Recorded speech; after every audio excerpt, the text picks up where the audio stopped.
दिल्ली में अवैध रूप से रह रहे बांग्लादेशी और रोहिंग्या पर आम आदमी पार्टी कड़ा एक्शन ले रही है।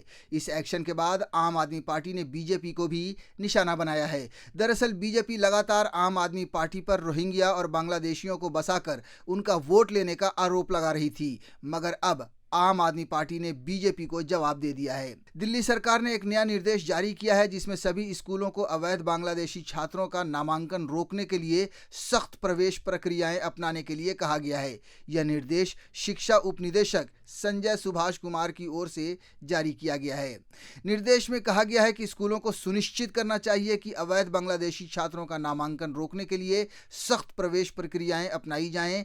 अवैध बांग्लादेशी छात्रों की पहचान करें। इसके अलावा यदि किसी छात्र की नागरिकता के बारे में कोई संदेह हो तो स्कूल को पुलिस और अन्य अधिकारियों को सूचित करना होगा।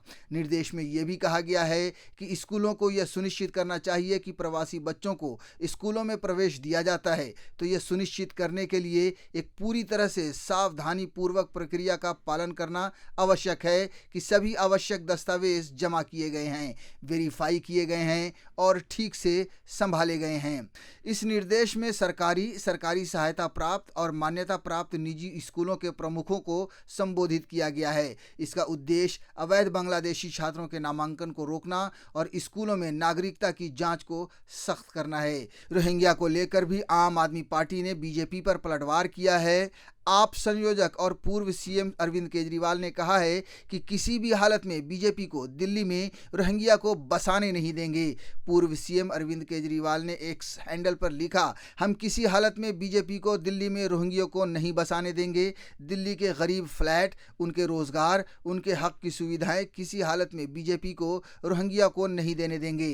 अरविंद केजरीवाल से पहले दिल्ली की मुख्यमंत्री आतिशी ने रोहिंग्या को लेकर बीजेपी पर निशाना साधा और अपने एक्स हैंडल पर कहा, एक तरफ बीजेपी वाले हैं जो बांग्लादेश से बॉर्डर पार करवा कर रोहिंग्याओं को दिल्ली लाते हैं और दिल्ली वालों के हक के कई EWS फ्लैट और दिल्ली वालों के हक की सुविधाएं उन्हें देते हैं।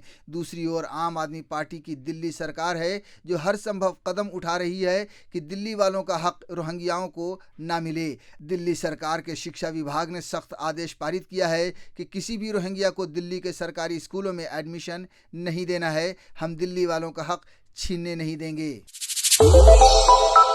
श्रेष्ठ भारत पर खबरों से जुड़े रहने के लिए चैनल को सब्सक्राइब और लाइक करें, बेल आइकन दबाएं और देखते रहें श्रेष्ठ भारत।